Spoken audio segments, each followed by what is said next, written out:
Assalamualaikum warahmatullahi wabarakatuh. Perkenalkan, nama saya Nurul dari Universitas Negeri Medan, jurusan Pendidikan Masyarakat.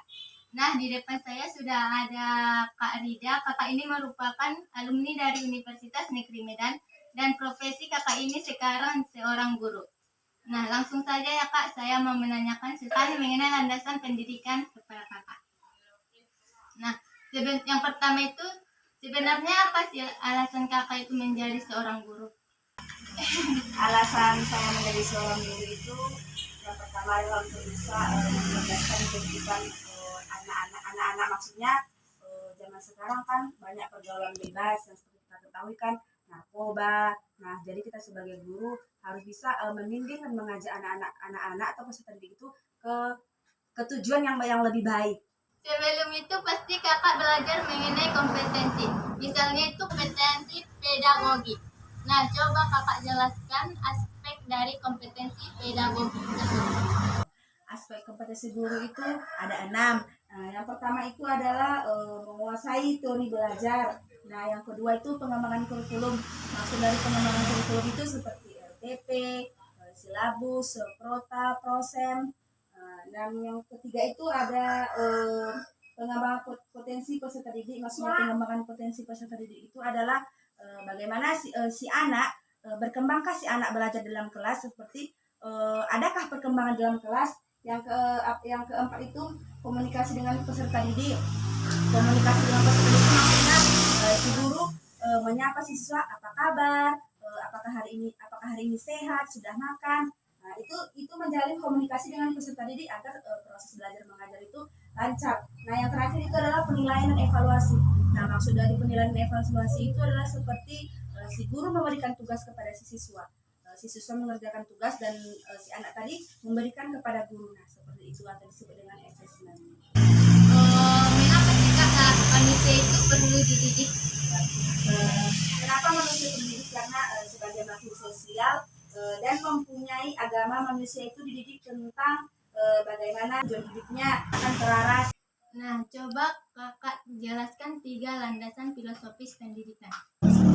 Landasan filosofis pendidikan itu ada 3. Yang pertama itu adalah landasan idealisme, realisme, dan pragmatisme. Landasan idealisme itu seperti ini, bahwa pada hakikatnya bersifat spiritual seperti agama.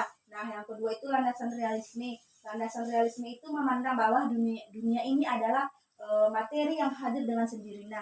Dan yang ketiga itu ada dengan landasan pragmatisme. Landasan pragmatisme ini merupakan suatu sikap hidup, suatu metode dan suatu filsafat yang digunakan dalam kehidupan sehari-hari. Bagaimana cara yang dapat kakak lakukan supaya landasan pendidikan itu bisa diterapkan di sekolah? Cara yang bisa saya terapkan di sekolah itu dengan cara membimbing dan anak-anak di sekolah agar bisa belajar semaksimal mungkin, dan selama pandemi ini agar landasan pendidikan bisa diterapkan di sekolah. Selain itu, jika kakak dihadapkan dengan peserta didik yang landasan religiusnya itu masih kurang, apa yang akan kakak lakukan? Yang saya lakukan itu adalah menanamkan pada diri mereka tentang ajaran agama Islam, seperti atau mungkin kita yang beragama Islam mengajarkan kepada anak didik kita bagaimana etika yang baik ketika bertemu dengan seseorang, mengucapkan salam, atau itu sebenarnya tugas seorang guru agama kan. Kita sebagai guru itu mendidik anak-anak kita, misalnya seperti bagaimana cara menjawab salam yang benar, etika yang benar, dan pergaulan yang benar. Menurut kakak, apa tujuan dari landasan pendidikan? Menurut saya itu tujuan dari landasan pendidikan itu adalah yang pertama membangun sistem pendidikan yang berkualitas dan kuat dan tercapai dengan baik. Faktor yang mempengaruhi landasan pendidikan itu sehingga landasan pendidikan bisa minim di sekolah.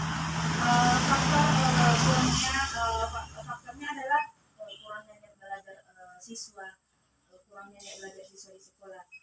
Nah, jadi solusinya yang kita sebagai guru itu adalah berharap bisa mengajak peserta didik agar bisa belajar lebih lagi dan agar proses belajar mengajarnya bisa dilaksanakan semaksimal. Demikian wawancara hari ini. Saya mengucapkan terima kasih kepada kakak karena kakak sudah meluangkan waktu untuk buat wawancara. Apabila ada pertanyaan saya yang perlu menjadi hati,